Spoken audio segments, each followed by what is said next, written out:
Saya tuh ternyata diarahkan oleh Yang Maha Kuasa untuk pergi ke suatu tempat di masa lampau, mungkin di era Sundalen karena wilayahnya beda, petanya tuh beda dari zaman sekarang.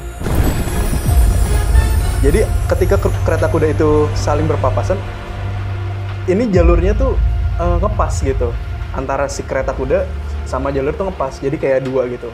Jadi makanya saya bilang jalur itu besar. Nusantara itu punya reputasi yang saling merangkai gitu antara zaman satu dengan zaman yang lain, dan kemudian mempunyai akar perdagangannya itu di eranya Sundalen. Di bawah sana itu ada satu danau yang sangat besar. Jadi kalau misalkan saya berdiri di tepi danau itu, saya nggak bisa ngeliat ujungnya. Seringkali danau itu tertutup oleh kabut yang seakan-akan kabut itu misterius banget kalau datang.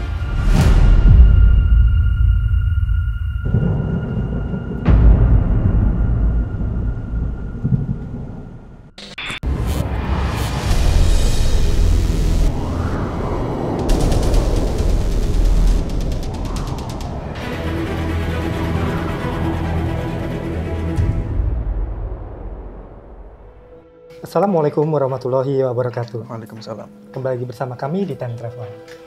Rahayu dan salam sejahtera untuk kita semua. Nah, Sobat Time Travel, kita masih juga di cuaca yang kurang menentu ya gitu. Ini tadi kita dengar berbagai kabar, dan sekarang ini sebenarnya masih setelah hujan reda ya. Tadi kita mendengar ada berbagai kejadian di jalan, ada angin besar apa segala macam. Nah, semoga Sobat Time Travel selalu menjaga kesehatannya dan selalu dalam lindungan Tuhan Yang Maha Esa. Oke, nah Sobat Time Travel, di episode kali ini kita akan sedikit mendengarkan cerita penelusuran Alif, mungkin tentang kayak napaktilas ya Alif gitu ya kayak jadinya, tentang jalur perdagangan yang ada di Nusantara hingga ke masa-masa lampau yang mungkin belum tertuliskan di dalam sejarah gitu ya mungkin. Nah, kita kan dari beberapa episode itu kan kita sering bicara nih Nusantara dengan berbagai julukannya, kadang disebut sebagai Jewel of Asia, terus kadang disebut sebagai Queen of the East, kan gitu. Kita juga pernah mengenal bahwa Asia itu dikenal sebagai jalur sutra yang rentang masanya itu dari abad kedua sebelum Masehi sampai kira-kira mungkin 15 Masehi, abad 15 Masehi. Nah, berbagai macam julukan yang pernah kita terima di Nusantara sebagai penghasil sumber daya alam. Mungkin kita pernah mengenal di cerita Salahkan Negara sebagai orang Yunani aja juga menyebutnya kita sebagai negeri Argir, penghasil perak, terus kadang juga penghasil emas yang di mana Bengkulu ya, Bengkulu kalau nggak salah, dan kayak Taprobana, terus juga Pulau Pun yang ternyata banyak dikatakan oleh peneliti Dani Irwanto itu sebagai Nusantara di zaman Sundalen dulu. Nah, singkatnya Nusantara di masa lalu itu heaven on earth-nya lah gitu. Nah, jalur-jalur perdagangan mereka itu sampai sejauh Mesir kuno dan kemudian Yunani, terus juga mencapai Eropa, India, dan Tiongkok gitu. Selama berabad-abad melalui jalur perdagangan laut maupun darat, nah kan gitu. Nah, hingga di masa-masa sekarang, bahkan di era kolonial saja, orang yang dulu mencari istilahnya sumber daya alamnya sampai ke sini, malah kemudian menetapkan dirinya di sini untuk mendirikan kongsi dagang dan memiliki pengamanan pribadi untuk memonopoli sumber daya alam rempah yang ada di Indonesia. Nah, aku tuh kan penasaran, Liv, dari sekian banyak julukan dan kemudian sekian banyak reputasi perdagangan internasional, apakah Nusantara itu punya reputasi yang saling merangkai gitu antara zaman satu dengan zaman yang lain, dan kemudian mempunyai akar perdagangannya itu di eranya Sundalen. Karena aku kan belum banyak mendengar cerita ya tentang era perdagangan yang ada di Sundalen. Apalagi Sundalen sebagai induk peradaban, mungkin juga sebagai pusat pembelajaran, pusat perekonomian gitu. Nah, seperti apa sih perdagangan di zaman Sundalen gitu kan? Nah, mungkin dari penelusuran Alif itu ada cerita yang menarik di salah satu tempat yang ada di Sundalen itu. Entah dia itu sebagai penghasil komoditas dagang di Sundalen atau juga mungkin sebagai pusat dagangnya di sana. Silakan nih. Bismillahirrahmanirrahim. Sebenarnya di episode kali ini menarik banget Mas. Apa yang mau kita angkat dan apa yang udah Mas Anton sampaikan tadi ke Sobat Time Travel semua maupun kalian yang nonton walaupun belum menjadi Sobat Time Travel. Jadi kalau misalkan belum jadi Sobat Time Travel jangan lupa di-subscribe ya. Betul. Kemudian mengenai jalur-jalur perdagangan di masa Sundalen zaman baheula, saya tuh ternyata diarahkan oleh Yang Maha Kuasa untuk pergi ke suatu tempat di masa lampau, mungkin di era Sundalen karena wilayahnya beda, petanya tuh beda dari zaman sekarang dan memang menjelaskan itu bahwa Sundalen gitu, masa-masa Sundalen maksudnya. Tapi lokasi yang akan saya ceritakan ini mengenai apa tema besar yang tadi Mas Anton sampaikan itu berada di sebelah barat wilayah Sundalen. Saya nggak tahu apakah memang itu masih berada di wilayah kawasan Sundalen atau di luar Sundalennya, tapi eranya era Sundalen. Okay. Dengan izin Yang Maha Kuasa, akhirnya saya diberi izin untuk pergi ke masa lampau itu. Saya itu Mas, pergi dari wilayah timur, yaitu dari mungkin ya sekarang Jawa lah ya, dari wilayah Sundalen, terus berjalan menyusuri hutan, pokoknya ada jalanan lah. Terus saja sampai akhirnya nemu satu tempat yang sudah berada di wilayah baratnya, sebelah baratnya Sundalen. Nah, Sobat Time Travel, seperti yang kita pernah bilang tadi di awal, kita dalam situasi cuaca yang kurang menentu dan kini sudah hujan lagi. Jadi, mohon maaf jika suaranya sedikit terganggu, tapi semoga tidak mengurangi cerita yang menarik yang akan diceritakan oleh Alif. Yeah. Silakan. Nah, jadi kan tadi saya cerita bahwa saya berjalan itu dari wilayah Sundalen. Ya sekarang kita kenal sebagai Pulau Jawa lah ya. Wilayah Sundalen yaitu arah timur mengarah ke barat. Saya itu ngikutin jalur-jalur besar pada masa itu. Jadi memang di masa itu ada banyak jalur Mas. Entah itu buat transportasi kah, emang buat aktivitas masyarakat, baik lokal maupun mungkin di luar wilayah tersebut. Atau mungkin ya itu bagian dari jalur perdagangan. Ya mungkin itu tadi Mas Anton bilang sebagai salah satu jalur sutra. Iya. Nah, mungkin bisa itu. Intinya saya ngikutin salah satu jalur di masa itu yang besar, salah satu yang besar. Karena kenapa saya bilang besar? Karena gini, ketika saya lagi berjalan dari wilayah timur sini ke arah barat sana, seringkali ada pas-pasan kereta kuda pada masa itu. Jadi kereta kudanya itu besar daripada kereta kuda yang sekarang. Besar. Kudanya juga beda dari kuda yang sekarang. Jadi ketika kereta kuda itu saling berpapasan, ini jalurnya tuh ngepas gitu. Antara si kereta kuda sama jalur tuh ngepas. Jadi kayak dua gitu. Jadi makanya saya bilang jalur itu besar. Nah, singkatnya saya ikutin terus. Nah, sepanjang perjalanan itu dari timur ke barat, saya beberapa kali menemukan adanya aktivitas-aktivitas mungkin bisa dibilang perdagangan. Kenapa? Karena banyak sekali orang-orang yang membawa seperti peti-peti di dalam kereta-kereta kuda maupun kayak gerobak-gerobakan gitu. Jadi peti-peti kayu gitu Mas. Nah ada juga yang beberapa peti itu kayak dikunci sama besi. Ketika saya ngedeketin ke salah satu orang lah ya, ke salah satu kelompok yang lagi mungkin entah transaksi atau apa segala macem, ketika saya sambil lewat terus ngeliat gini dikit, ternyata di dalam sana itu isinya mungkin bisa saya bilang sebagai rempah-rempah kali. Karena ciri khas banget lah, gimana sih rempah-rempah? Ya kayak misalkan kecengkeh, kan itu kelihatan gitu, hitam-hitam apa segala macam, coklat, warna-warnanya kayak gitu kan, ya rempah-rempah. Nah udah, akhirnya saya berasumsi pada saat itu, jangan-jangan ini jalur perdagangan utamanya. Pada saat itu saya berpikir kayak gitu. Terus saya berjalan ke arah barat lagi. Nah, ada di sebuah titik ternyata jalur itu nggak cuma sekedar jalanan atau aktivitas masyarakat aja, atau aktivitas orang-orang yang pakai kereta kuda atau pakai gerobak yang ditarik sama hewan-hewan itu. Ternyata ada kayak semacam pos. Jadi ada salah satu titik saya ngelewatin, itu pos yang dijaga oleh beberapa orang, mungkin bisa dibilang prajurit karena pakai senjata juga kayak tombak gitu. Terus pakaiannya juga, wah ini uniknya pakaiannya tuh kayak zaman-zaman ya Sundalen gitu. Tapi blend sama zaman-zaman pewayangan, Mas. Karena ada aksesoris kayak besinya kayak gitu-gitulah. Tapi bajunya kain-kainan. Nah, di situ ternyata secara garis besar ketika saya ngelihat si pos itu lebih ke arah untuk ngecek kali ya, namanya, perbatasan gitu kali ya. Entahlah apa namanya. Pokoknya kayak di situ nanti diperiksa dulu, siapa yang lewat diperiksa dulu, termasuk saya. Saya. Singkatnya saya ngelewatin itu lagi. Nah, dalam perjalanan menuju ke arah barat, ada juga beberapa titik yang saya lewatin. Itu ada semacam perkampungan. Jadi ada aktivitas masyarakat di dalam kampungnya itu. Dan bentuk-bentuk rumahnya itu unik banget, Mas. Nggak seperti yang orang bayangkan kayak terlalu purba. Primitif.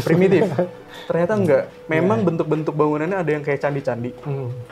Tapi gimana ya? Tapi campuran ada pilar-pilarnya walaupun kecil ya. Walaupun itu kampung tapi begitu. Jadi rumahnya jauh lebih besar daripada rumah di zaman sekarang. Karena orangnya di zaman itu jauh lebih besar daripada orang di zaman sekarang. Nah, terus aja saya jalan ke arah barat. Nah, jadi beberapa lokasi itu ada kayak semacam perkampungan. Terus juga ada beberapa titik kayak semacam aktivitas pasar, tapi kecil pasarnya. Mungkin pasar-pasar itu yang dijadikan sebagai tempat transit. Orang-orang yang berlalu lalang pakai kereta-kereta kuda besar itu yang bawa peti-peti kayu dan sebagainya. Nah, sampai akhirnya saya tiba di suatu tempat. Ketika saya ngeliat ke arah kiri dan depan, nyerong kiri, di bawah sana itu ada satu danau yang sangat besar. Jadi kalau misalkan saya berdiri di tepi danau itu, saya nggak bisa ngeliat ujungnya. Saya nggak bisa ngeliat ke ujung di sebelah sana nggak kelihatan. Kenapa? Satu, karena danaunya sangat besar. Yang kedua, seringkali danau itu tertutup oleh kabut yang seakan-akan kabut itu misterius banget kalau datang. Nutupin si danaunya. Kesannya apa tuh, Liv? Itu misterius. Jadi mungkin kalau orang nggak biasa, itu bakal takut. Banyak orang-orang zaman sekarang, anak-anak muda zaman sekarang, kalau pergi ke alam itu pasti ngerasa takut.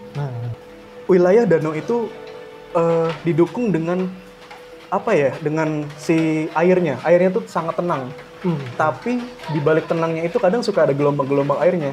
Jadi gelombang air itu yang saya maksud kayak kita nyeburin batu ke dalam air, nanti kan ada itunya. Riak gelombang. Ada riak gelombangnya kayak gitu. Jadi bukan yang kayak ngombak. Bukan kayak ombak, tapi ini gelombang yang gitu. Nah, kayak gitu.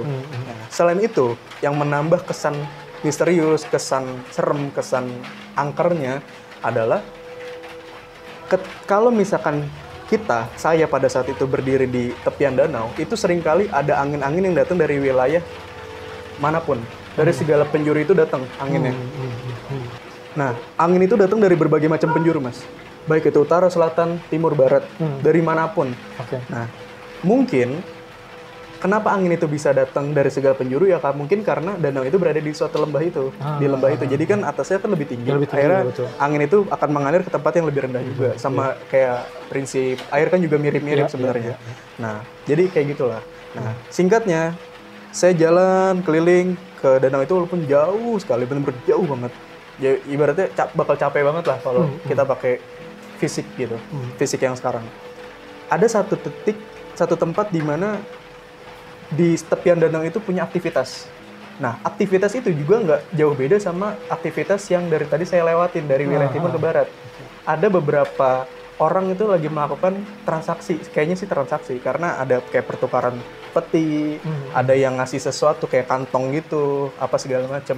Jadi makanya saya bilang itu kayak transaksi perdagangan kali, jual beli, barter dan macam-macam kayak gitu. Nah, Alif, tadi kalau Alif cerita ada satu wilayah yang Alif sebut sebagai memiliki danau gitu dan ada di bagian barat Sundaland gitu. Aku pernah lihat satu peta nih di literasi internet lah gitu ya. Itu dia menceritakan tentang peta perjalanan dagang zaman dulu juga mungkin ya gitu. Nah, itu ada satu danau yang mungkin arahnya sekarang jadi kayak teluknya yang ada di Thailand. Nah, apakah danau itu yang Alif ceritakan tadi itu danau Thailand yang zaman sekarang? Saya juga lihat, Mas, peta itu. Di internet kan ada versi peta Sundaland yang dia daratan semua. Ada juga yang satu danau besar itu kan. Besar banget tuh kalau dari peta. Petanya aja besar. Saya mohon maaf, sebenarnya nggak bisa memastikan apakah memang itu danaunya atau bukan. Karena kan ketika saya ke sana, saya nggak ngelihat di zaman sekarangnya gitu ibaratnya, ya kan? Bentang alamnya jauh berbeda pastinya. Jauh mas, jauh beda. Jadi pada saat saya ke sana itu kan mungkin masih di sekitaran Sundaland, sebelah baratnya Sundaland pada masa itu. Tapi rasa yang saya alami ketika berada di danau tersebut seakan-akan kayak ngerasa di danau wilayah Eropa. Kalau nggak salah ada legenda namanya Loch Ness. Itu kesannya tuh kayak misterius, angker. Hampir mirip kayak begitu. Ya, secara mencontohkannya kayak gitulah. Referensi. Nah, lanjut ya. Jadi di salah satu titik tepian danau itu ada aktivitas yang mirip-mirip sama dari tadi yang saya ikutin dari wilayah timur sampai ke barat. Nah, terus juga ternyata di danau itu ada satu hal yang paling unik. Ketika saya lagi diem di tepian danau itu, ngeliatin hawa misteriusnya si danau itu, ada kabut datang dan pandangan kita tuh terbatas ya. Cuman berapa meter lah ke depan, sisanya tuh nggak kelihatan. Di sini kan batu-batuan gitu, terus ke sana ada rumput, ada pohon-pohon ngelilingin tuh sampai ke dataran yang lebih tinggi lagi, kayak bukit, tapi nggak begitu tinggi banget lah tebingnya. Nah, ada satu sosok saya bilang dari arah depan itu kelihatan. Lama-lama makin kelihatan dan ternyata beliau itu lagi berdiri di atas air, jalan mendekat ke arah saya. Wujudnya itu seperti seorang pertapa lah, tapi pakaiannya jauh lebih bersinar, menggunakan aksesoris yang seperti tokoh-tokoh pewayangan. Di kepalanya juga ada aksesorisnya dan ada batu kayak semacam, entah saya nggak tahu itu batu permata atau bukan. Dan beliau itu perawakannya sangat bijaksana. Ada percakapan di situ yang mungkin saya juga nggak bisa ngomong ya secara banyak, tapi intinya adalah tempat ini selain untuk tempat aktivitas biasa, perdagangan, mungkin ada beberapa orang yang datang mungkin untuk sekadar refreshing lah bahasa kita sekarang. Ada juga orang yang buat mungkin meditasi lah bahasanya. Karena saya berpikir, oh iya benar juga kalau orang meditasi di tempat yang kayak gini enak, adem. Karena yang ramai itu cuman di beberapa titik aja mas, di salah satu spot aja. Sisanya itu lebih ke arah sepi, bukan sepi emang kosong.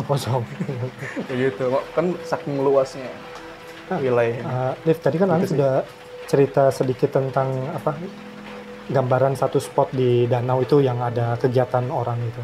Nah, bagaimana Alif misalnya bilang kalau misalnya itu juga menjadi bagian dari jalur perdagangan? Terlihat dari apanya? Apakah orang lokalnya sama orang yang datang itu kelihatan bedanya?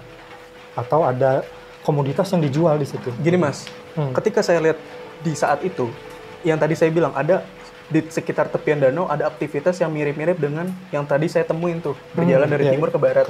Ya kan, kayak semacam mungkin itu pasar kecil atau tempat transit aja, atau memang ada orang macam-macam ya ngelakuin apapun lah di situ. Nah, ternyata jalur yang dari tadi saya lewatin itu juga ada terusan sampai ke sananya, lebih ke arah barat lagi ada. Dan mungkin aja ada cabang-cabang jalur yang lain yang bisa jadi ke arah tempat-tempat atau kerajaan-kerajaan yang pernah ada di masa itu. Gitu mas. Karena kan dulu sama zaman sekarang itu kan sebenarnya sama pola perdagangan. Zaman sekarang itu ada ekspor impor, zaman dulu juga ada mas. Gitu. Nah Sobat Time Travel, coba ini hujannya semakin gede gitu ya. Tapi semoga kita bisa menyelesaikan episode kita kali ini ya. Seperti yang tadi Alif sudah ceritakan kan menarik ya. Baik di cerita tentang jalur perdagangan, ternyata masih ada akarnya jauh sampai ke era-era yang Sundaland. Bahwa apa yang menjadi kebanggaan kita tentang jalur sutra yang ada di masa yang Masehi, tapi ternyata tetap berakar juga di masanya Sundaland ya. Benar. Dan juga sebenarnya kalau misalkan boleh saya bilang asumsi pribadi, hujan ini juga seakan-akan mendukung suasana yang lagi kita ceritain sekarang. Karena kalau misalkan pada saat itu saya berdiri di tepian danau besar tersebut, suasana itu mirip-mirip kayak lagi hujan deras, ada badai. Tapi ketika di danau itu kan nggak ada hujan. Ya tapi suasananya kayak gini, mendung, sejuk mas. Sejuknya tapi sejuk lebih ke spooky, misterius gitu. Nah jadi hujan ini kayak mendukung aja gitu ceritanya ya. Ya semoga berkah lah ya. Amin semoga berkah. Gitu sih. Dan Oh, Oke. mau ngomong lagi? Aku sih pengen ngomong Apa karena tuh? kan tadi Alif udah cerita nih, di dunia nyatanya kita bisa napak tilas perdagangan bahkan sampai ke era Sundaland gitu ya. Tapi juga ada hal-hal yang tadi Alif sebutkan, misalnya kayak, oh ternyata ada tempat sakral di sana dan itu mungkin ada cerita menarik yang lainnya. Tapi bisa nggak ada bintang tamu Oke. untuk cerita masing-masing cerita perjalanan itu, napak tilas perdagangan maupun kawasan setempat di mana beliau ada di sana.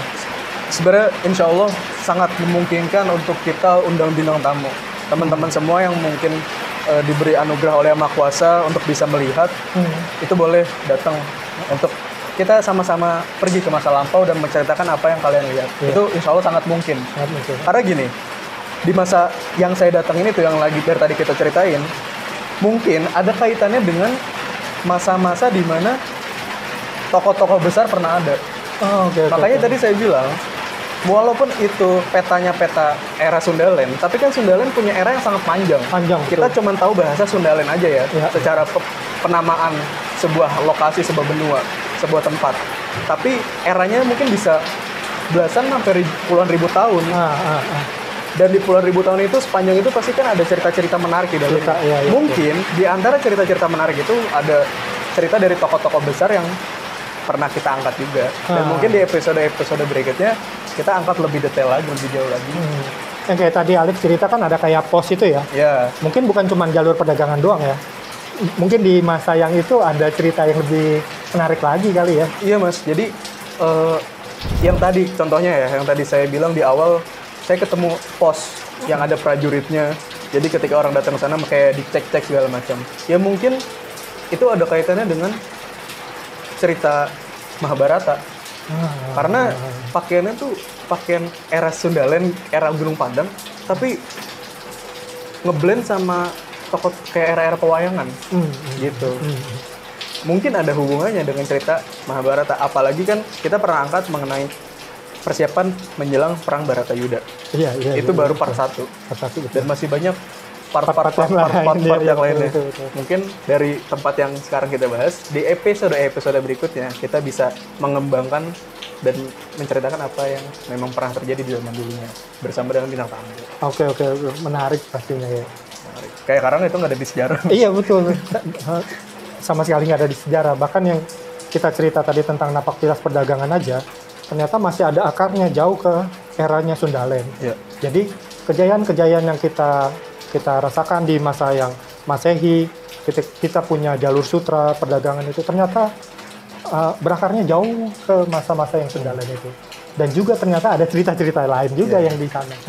Nah, oke, Sobat Time Travel, semoga Sobat Time Travel yang lain yang punya kemampuan bisa ikut join sama kita di cerita penelusuran selanjutnya ya. Tetap saksikan channel kita. Jangan lupa like, share, komen, dan subscribe untuk selalu terhubung dengan video-video kita terbaru. Dukung kita terus ya Sobat Time Travel untuk sampai ke subscriber sejumlah 100.000. Sampai kita bertemu di episode selanjutnya. Wassalamualaikum warahmatullahi wabarakatuh.